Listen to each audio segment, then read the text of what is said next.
आप सभी का बहुत बहुत स्वागत है। आज हम यहाँ पर बात करने वाले हैं नवरात्रि के ऊपर। नवरात्रि आने वाले हैं और आप सब लोग जानते हैं कि माँ की हर रूप में पूजा बहुत ही फलदायी रहती है। पर आज मैं यहाँ पर आपको एक विशेष उपाय बताने वाली हूँ।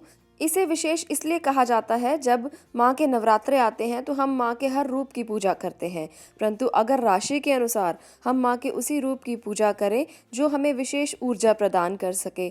ऐसा इसलिए माना जाता है क्योंकि माँ के 9 रूप हैं और अगर हम 9 के 9 रूपों की पूजा करेंगे तो हम अपनी एनर्जी को चैनलाइज नहीं कर पाएंगे। इसलिए एनर्जी को चैनलाइज करना बहुत ज़रूरी है।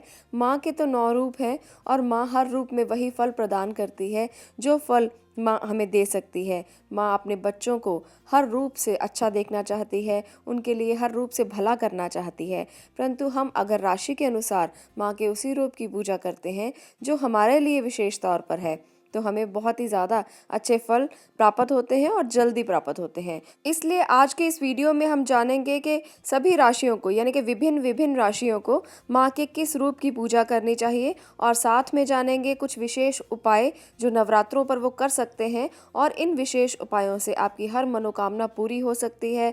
आप माँ के साथ बैठकर उनके सानिध्य में बैठकर हर वो चीज़ मांग सकते हैं जिसकी आप इच्छा करते हैं। एक वर्ष में 4 नवरात्रे आते हैं, चैत्र नवरात्रे, आषाढ़ नवरात्रे, अश्विन नवरात्रे और माघ के नवरात्रे। तो इनमें से शुक्ल प्रतिपदा से नवमी तक 9 दिन होते हैं जब माँ की पूजा की जाती है। इनमें चैत्र और अश्विन नवरात्रों की मुख्य भूमिका रहती है। इनमें भी देवी भक्त अश्विन नवरात्रों का बहुत अधिक महत्व मानते हैं। इनको यथाक्रम वासंती और शारदीय नवरात्रे कहा जाता है। चैत्र नवरात्र को बासंती नवरात्रे कहा जाता है। चैत्र नवरात्र का प्रारंभ चैत्र मास शुक्ल पक्ष की प्रतिपदा से होता है। चैत्र में आने वाले नवरात्रों में माना जाता है कि कुल देवी देवताओं की पूजा करने का विशेष प्रावधान होता है। ऐसा करने से आपको विशेष फल मिलते हैं। चैत्र नवरात्र माँ की शक्तियों को जगाने का, उनका आह्वान करने का बहुत ही अच्छा समय माना जाता है। हम मानते हैं कि इससे हमारे सभी संकट, हमारे रोग, दुश्मनों से, आपदाओं से हमें मुक्ति मिलती है। ऐसा करने से माँ हमारी रक्षा करती है और हमारा सभी आपदाओं से बचाव होता है। इस बार 2019 के जो चैत्र नवरात्रे हैं उनका आरंभ 6 अप्रैल शनिवार से होगा जो कि 14 अप्रैल तक चलेंगे। कलश स्थापना का जो शुभ मुहूर्त है वो प्रातःकाल सुबह 6:09 से 10:19 तक का होगा। मुहूर्त की कुल विधि 4 घंटे 9 मिनट की होगी।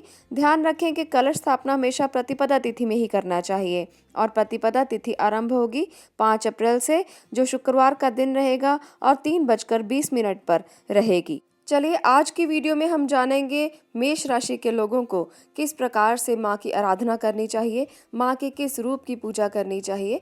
मेष राशि के लोगों को स्कंद माता की विशेष तौर पर उपासना करनी चाहिए। हर रूप में माँ को पूजना ज़रूरी नहीं है।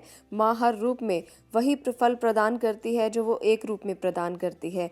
इसलिए मेष राशि के लोग अगर स्कंद माता की पूजा करते हैं तो उन्हें विशेष फलों की प्राप्ति होती है। इसलिए मेष राशि के लोगों को 9 के 9 नवरात्रों में स्कंद माता की पूजा जरूर करनी चाहिए। ऐसा इसलिए है क्योंकि माना जाता है कि स्कंद माता भक्तों को सुख और शांति प्रदान करती है और ऐसा भी माना जाता है कि देवासुर संग्राम के सेनापति भगवान स्कंद की वो माता हैं। और आप जैसे कि जानते हैं कि मेष राशि के जो स्वामी हैं वो है मंगल ग्रह, जिन्हें अपने आप में सेनापति माना जाता है। तो उनकी माँ होने के कारण उनको पूरी तरह से संभालने की शक्ति इनमें है। इसलिए स्कंद माता की पूजा करना विशेष फलदायी हो सकता है। वैसे तो स्कंद माता की पूजा 5वें नवरात्रे में की जाती है। स्कंद शिव और पार्वती के बड़े पुत्र कार्तिकेय का एक नाम है। इन्हें 6 मुख होने के कारण षडानन के नाम से भी जाना जाता है। स्कंद की माता होने के कारण देवी को हम स्कंद माता के नाम से जानते हैं।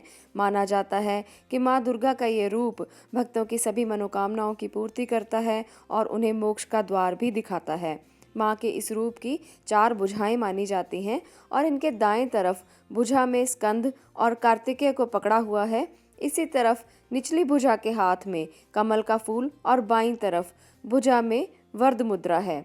नीचे दूसरी ओर श्वेत कमल का फूल है। सिंह इनका वाहन माना जाता है और ये भी माना जाता है कि ये देवी सूर्य मंडल की अधिष्ठात्री देवी हैं।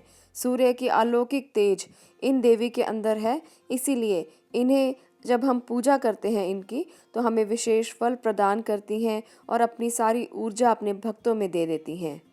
मन को एकाग्र करने के लिए इन देवी की पूजा करना विशेष फलदायी रहता है। इसलिए मेष राशि के जो बच्चे हैं, जो पढ़ाई कर रहे हैं, जो एजुकेशन ले रहे हैं, उनके लिए विशेष फल प्रदान कर सकती हैं स्कंद माता। अगर आप एकाग्रचित होकर ध्यान करते हैं, इन नवरात्रों में माँ की आराधना करते हैं, तो आपको विशेष फल प्राप्त हो सकते हैं। एजुकेशन में आप बहुत अच्छा कर सकते हैं, ज्ञान आप प्राप्त कर सकते हैं, कंसंट्रेशन मिल सकती है।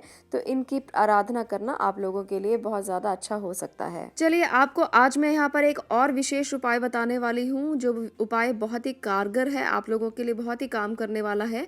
अगर मेष राशि के लोग किसी आर्थिक प्रॉब्लम से जूझ रहे हैं, कोई आर्थिक समस्या है, तो वो ये उपाय कर सकते हैं। बहुत ही ज़्यादा कारगर उपाय है। इस उपाय को करने के बाद उनको काफ़ी ज़्यादा रिलीफ मिलेगा, उनकी आर्थिक समस्याओं से उनको मुक्ति मिलेगी। आपने करना क्या है, पहले नवरात्रे में आपने इस उपाय को करना शुरू करना है और 9 के 9 नवरात्रे आपने इसे करना है। तो पहले नवरात्रे आप एक पीपल के पेड़ के पास जाएं और वहाँ से आप एक पत्ता तोड़कर लाएं। पीपल का पत्ता बहुत ही साफ और अच्छा होना चाहिए, खंडित पत्ता नहीं लेना है आपने। अगर कोई भी पत्ता खंडित होगा तो उपाय आपको फल नहीं दे पाएगा। इसलिए उस पीपल के पत्ते को आप ले आएँ और घर पर आकर उसे गंगा जल से धो लें। अब इसके बाद आपने क्या करना है, आपने थोड़ा सा सिंदूर लेना है और गंगा जल में उस सिंदूर को भिगोकर आप उसे थोड़ा गीला कर लें, जिससे आप इसको लिखने के लिए इस्तेमाल कर सकें। एक तरह से आप इसकी इंक बना लें।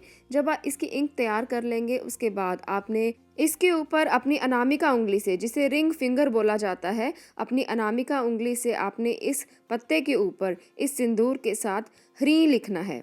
ये मंत्र है, बीज मंत्र माना जाता है इसे। बहुत ही इफ़ेक्टिव है, बहुत ही प्रभावशाली है, आप लोगों के लिए बहुत अच्छा रिजल्ट देगा। ह्रीं बीज मंत्र इस पत्ते के ऊपर आप लिख दें। ऐसा आपने 9 के 9 दिन करना है। नया पत्ता लेकर आना है और उसके बाद आपने उसी प्रकार से सिंदूर गंगा जल में डालना है। गंगा जल से पहले पत्ते को धोना है और इसी प्रकार से ह्रीं लिखना है। तो ये जो 9 पत्ते आपके पास तैयार होंगे, इन्हें आप डेली माँ के चरणों में अर्पित करें, स्कंद माता के चरणों में अर्पित करें, या जिस भी मंदिर में आप जाते हैं वहाँ पर अगर कोई स्कंद माता की मूर्ति है, कोई फ़ोटो लगी हुई है, तो वहाँ पर आप इसे अर्पित करें।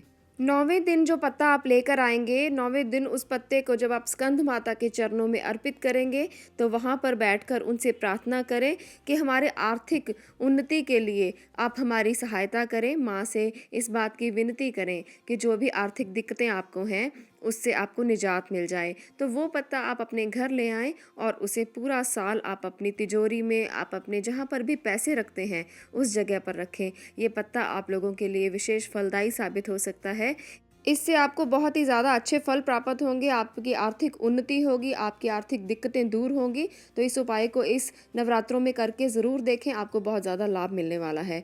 तो चलिए दोस्तों, आज हमने यहाँ पर बताया है कि मेष राशि को किस प्रकार से पूजा करनी चाहिए, मेष राशि को कौन सा उपाय करना चाहिए जो उनकी आर्थिक उन्नति के लिए ज़रूरी है। आज के लिए इतना ही। आप लोगों का बहुत बहुत धन्यवाद इस वीडियो को देखने के लिए। बाकी की राशियों के बारे में भी ज़रूर जानें और उनके बारे में भी ये देखें कि नवरात्रि पर उनको कौन से विशेष उपाय करने चाहिए जिससे उनको बहुत ज़्यादा लाभ हो।